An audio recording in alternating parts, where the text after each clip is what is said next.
Votez pour le prochain épisode en fin de vidéo. Salut à tous! Après le roi de la pop, après la reine de la pop, c'est au tour du King de se voir anecdotifié par mes soins. Le King, pour ceux qui ne connaissent pas, c'est Elvis Presley. Il est un chanteur et acteur américain né en 1935 et mort en 1977. Il a sorti pas moins de 41 albums, dont 17 bandes originales de films en 21 ans de carrière. Elvis, avec 600 millions de disques vendus, c'est l'artiste solo à en avoir vendu le plus devant Michael Jackson. Il est l'un des plus célèbres et influents musicien du XXe siècle et il a influencé de nombreux artistes tels que Chuck Berry, les Beatles, les Rolling Stones, Led Zeppelin et bien d'autres. Je vous mets d'ailleurs en description un graphique fait par Spotify qui montre l'importance d'Elvis dans la musique. Bien sûr, ce graphique vaut ce qu'il vaut, mais ça reste quand même impressionnant. Il s'est illustré dans de nombreux genres comme la country, le blues, la pop, le rock et même le gospel. Il a même fait 2 putains d'albums de Noël en 1957 et 1971. Nous on a des chansons toutes claquées comme Mon beau sapin et Vive le vent. Les Américains ils ont des chansons d'Elvis. Putain. Affaibli et fragilisé par des années de consommation abusive de médoc, il clame en 1977 dans son manoir de Graceland, le tout à l'âge de 42 ans. On connaît tous la chanson Can't Help Falling in Love. On connaît tous les prêtres Elvis de Las Vegas. Ce que l'on sait moins en revanche, c'est l'envers du décor. Et c'est ce que je vais vous montrer dans cette nouvelle gamme d'anecdotes.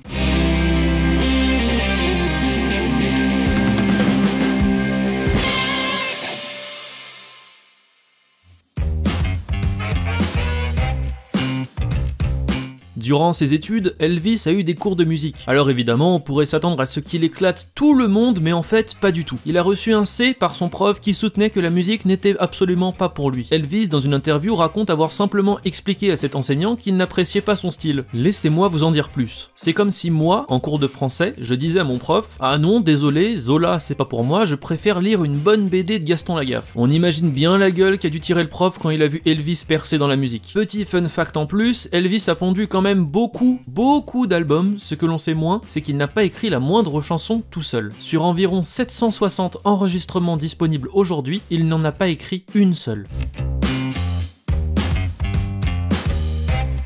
Comme tout début de carrière classique, Elvis a cherché à se faire connaître. Pour ça, il a essayé de rejoindre quelques groupes se situant dans sa région. Il auditionne alors en 1954 pour rejoindre un quatuor vocal, les Songfellows. Sauf que les membres du quatuor, ils sont pas super malins. Au-delà du nom de leur groupe qui est, il faut le dire, très moyen, ils ont refusé Elvis. Ce dernier, afin de s'en sortir, trouve un emploi à la Crown Electric Company comme chauffeur-livreur. Il repasse alors une audition auprès du groupe d'Eddie Bond, et c'est encore une fois non concluant. Le pire, c'est qu'Eddie Bond aurait même recommandé au King d'abandonner le chant. En fait, Elvis était juste beaucoup trop dans le futur pour eux, et maintenant, tout comme le prof de musique, ils doivent bien s'en vouloir. Sauf s'ils sont déjà morts eux aussi. Et dans ce cas, bah voilà.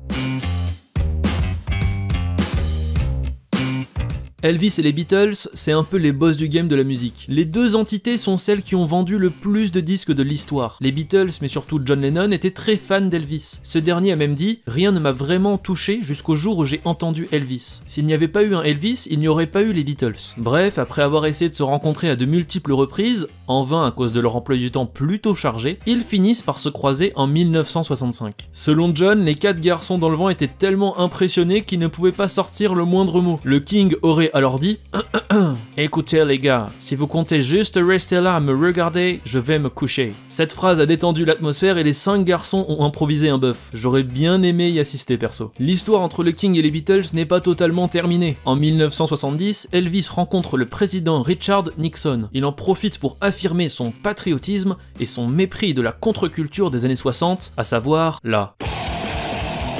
Il demandera même au président de lui remettre un badge du bureau des narcotiques et des drogues dangereuses. Il critique par la suite les Beatles qu'il juge pro-drogue et anti-américains.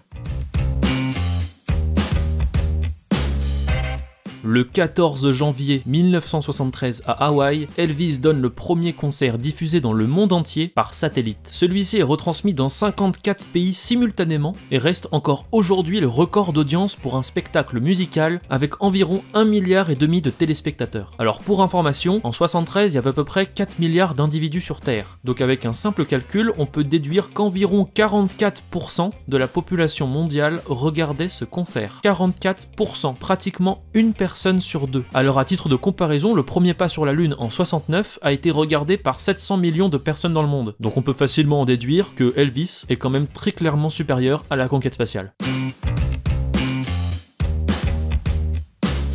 Elvis, il a vraiment beaucoup de chance. Contrairement à Madonna, qui a un tardigrade à son nom, contrairement à Bob Marley, qui a un parasite à son nom, lui, il a un putain de dinosaure. En effet, le dino nommé Cryolophosaurus, découvert en Antarctique en 91, a été surnommé Elvisaurus par les paléontologues car la crête du carnivore leur rappelait la coiffure du King. Voilà, ça claque. Elvis, c'était un mec qui avait les idées qui étaient vraiment très droites. Il voulait absolument par exemple aller au paradis. Il voulait tellement y aller qu'il avait une croix, une lettre AI et une étoile de David autour du cou. Il a dit par la suite « Je ne veux pas manquer ma chance d'aller au paradis à cause d'un détail technique ». Y a pas à dire, il est malin.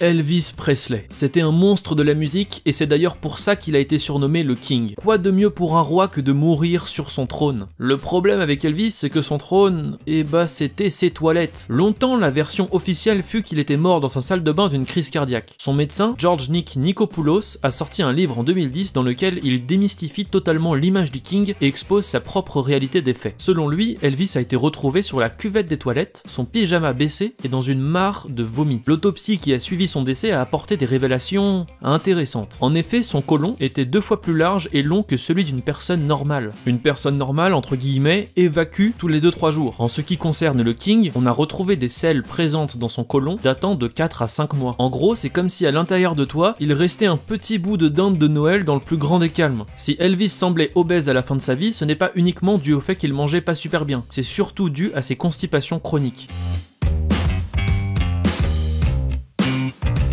Évidemment, qui dit star mondialement connue dit mystère autour de sa mort. Il y a plein de gens qui pensent qu'Elvis était en train de se taper un foot avec Michael Jackson et Marilyn Monroe sur une île privée de l'autre côté du monde. Selon la version officielle, c'est Ginger Alden, la compagne d'Elvis, qui l'a retrouvé inanimé. Son décès est constaté à l'hôpital et sa dépouille est ensuite exposée au public devant 100 000 personnes. Jusque là, rien de très mystérieux, même si c'est quand même impressionnant. Sauf qu'un des premiers témoins, une cousine très proche du King qui s'appelle Louise Smith, n'est pas tout à fait certaine d'avoir vu Elvis dans le cercueil. Elle a dit « Je n'en suis pas sûre parce que ses mains étaient toutes fines, alors qu'Elvis avait des mains plutôt épaisses et calleuses sur le côté car il cassait des briques au karaté. » En plus de ce témoignage, d'autres éléments restent troublants. Un homme ressemblant à Elvis achète un billet d'avion pour l'Argentine sous le nom de John Burroughs, nom de code que le chanteur donnait souvent. 1 million de dollars ont disparu du compte d'Elvis juste avant sa mort. Des bijoux et effets personnels restent introuvables depuis cette dernière. Le tout supporté par un mobile, Elvis ne supportait plus la célébrité. Je vous rassure tout de suite, tout ça ne sont que des rumeurs, à moins que...